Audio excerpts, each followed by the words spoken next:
holding off a little bit on elections because we don't know which of the two organizations we're going to utilize.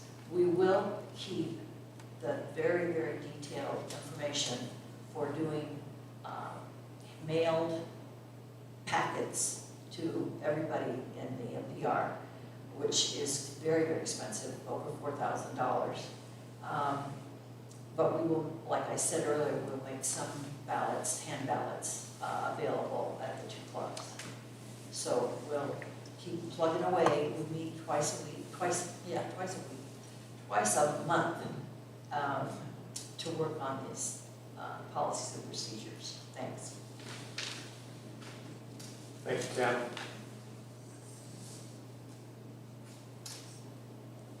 Howard, do you want to share information, your liaison role?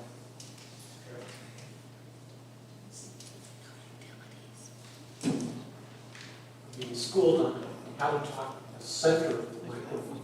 So I hope you hear. In my role as new role, I'm the liaison to our Trails Committee.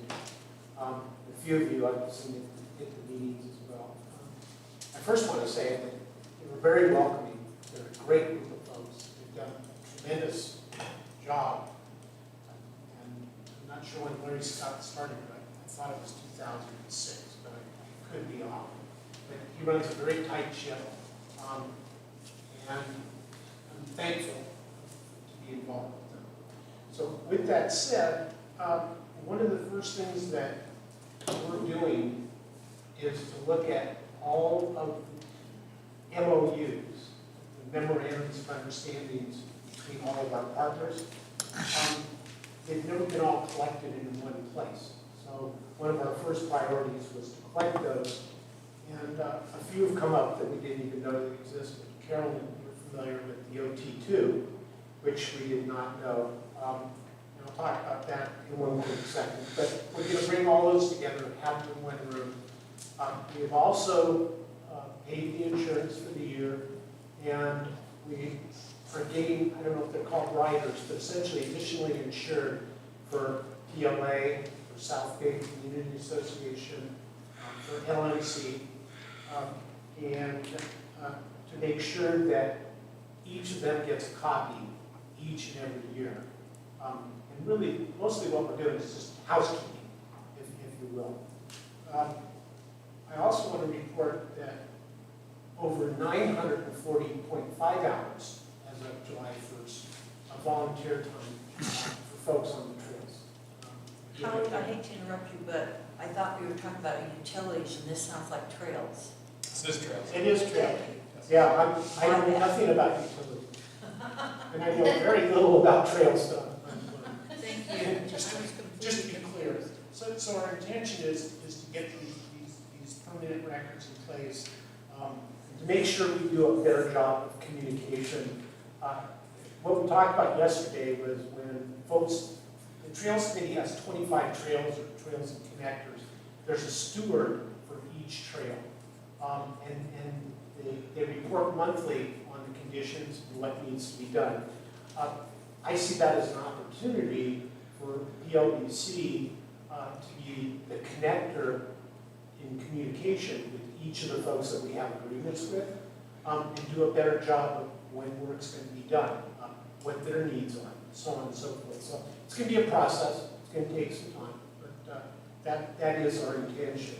And I think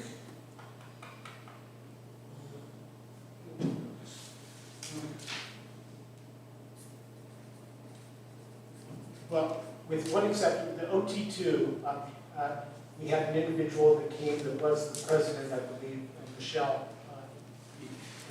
Well, she was at the time. She was at the time, but now we have a new That's president correct. by the name of Rob York, who I happen to know from my walks. But in any event, I mentioned to him, or he mentioned to me in the conversation, that really he wanted to go to his board and see what it was that were issues, come back through an email to me that I would then get together with Trails, and we'll figure out whatever the issues are and try to resolve those. So, Carolyn? Am I close or you got something? It's on the board agenda for July 17th. So Okay, yeah, you say this can go. Yes. Okay, so the bottom line is we're taking action, getting folks together. And again, I believe in the end, this is a communication issue, but as Larry Scott said, if there is an issue with any particular trail in any area, we'll just go in and take it out. So, you know, Larry Scott, man of his word. I think that's it. Thank you. Unless anybody has any questions. Dan, did I get it? Susie? Good? Until we're not over, sure. We'll bring that. or under. One item, actually two items. The first one, Jeff, you are our liaison to the emergency committee. My apologies. I should Oh, no have- worries. Should have had you present that. I would have said I've got nothing, and I've forgotten about all of that, so. Yeah. All right, we're good. The second item is I've had a request come to me, actually a couple of times, with regard to cleaning up the Port Ludlow monuments and the welcoming signs from Hadlock coming into Port Ludlow on Paradise Bay Road and also I think on Swansonville. Apparently in the past that work was contracted out when the budget was a little more flush. So what I'm hoping to do is to get some volunteers from our team, and we'll get some volunteers from the community, and we can get a work day together to work on that. I think I went out to the sign. I don't know how it is for folks in the audience. I don't actually look at the signs. When you drive by them all the time, they're just like, they're there until somebody calls me and says, hey, the sign's a mess. It's like, I'll go look at the sign, and it's a mess. So it's covered in algae, which is the same stuff that we have to deal with all the time. So we'll start by cleaning it. We'll figure out whether it needs to be repainted. The monuments are a little more of a challenge because the monuments apparently, if I understand it correctly, they are placed in areas that used to be on maintained margins from the road, and those margins are no longer maintained by the county or mowed. And so they are, many of them, or some of them, are significantly overgrown. From my experience of going out and actually opening up one of them, I think it took maybe 60 days for it to be recovered in vegetation again because of how they're located. So I'm not offering any solutions to that, but we'll get our heads together and see what we can figure out to try and make them more visible, and then maybe figure out some kind of a maintenance schedule to keep the vegetation down so that they can be seen from the road. Yes? What are the monuments? Do I see those and not know what they are? Well, Yes. you have to look for them. Right now, they are stone, concrete monuments with Port Ludlow logo ceramic. And I think there are, I won't remember the number exactly, somewhere between 4 and 6 of them. And they are placed particularly along Paradise Bay Road. There may be others up on Most of them are very overgrown, and they're hard to see. Yeah, so you wouldn't I've never necessarily. seen. They're about this tall, about this big square, white post with the blue ship logo on top.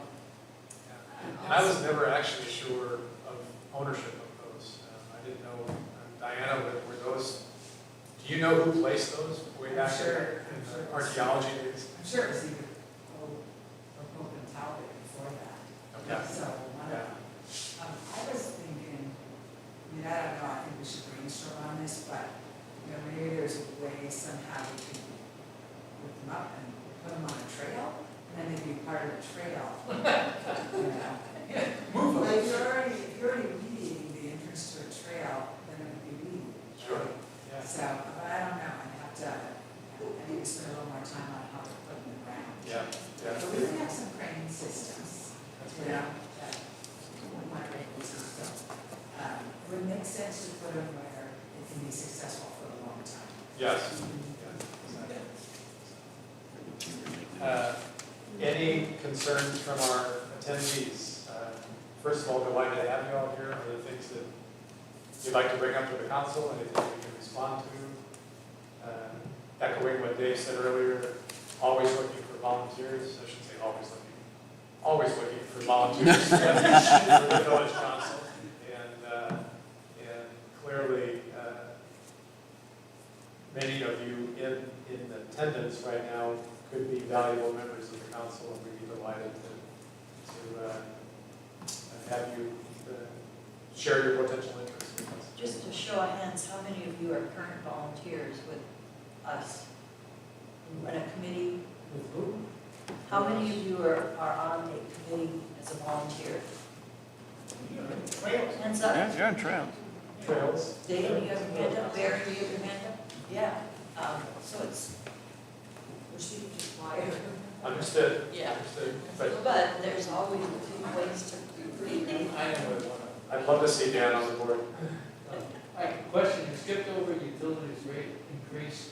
I think that's a fact, so I don't, but you skipped over it on the agenda. Yes, thank you. John Gacho heads up our utilities committee, and I should have spoken about that.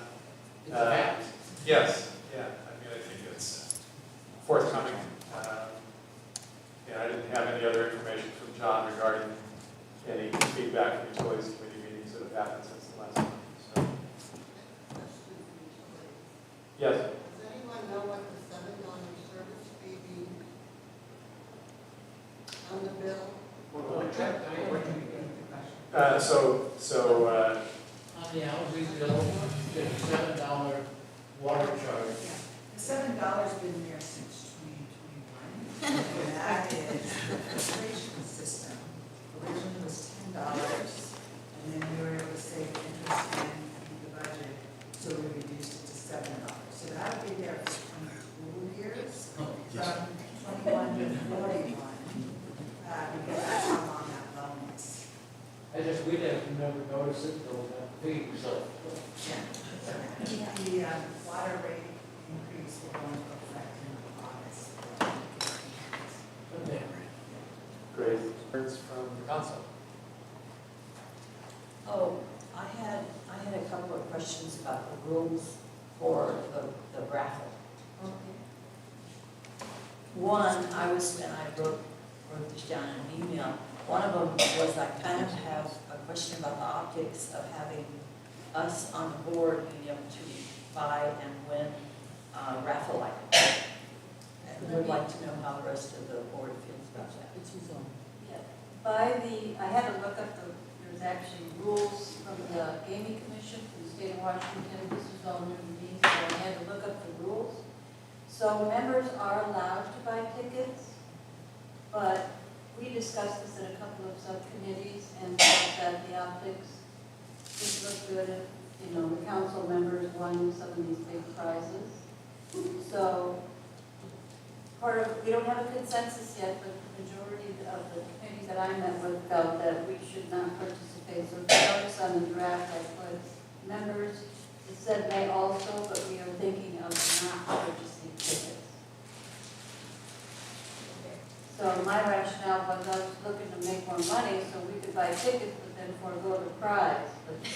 But it didn't go over too well, so. Thanks, Lois. We'll have to donate without getting prizes. Pardon me? Yep. We'll have to donate without getting prizes. Yes, donate without, put the money in the little dish. All right. Thank you. Oh, I do know what it was, sorry, I just remembered. You have something on here on the rule, maybe this is with Washington State Commission also, but it's about that people that have more than one ticket and win raffle tickets can win more than one. Is that also in Washington State? Yes, they're allowed Commission? to win more than, if they buy more tickets, they can win a prize per ticket. All right, I'm One prize worried per about ticket. that.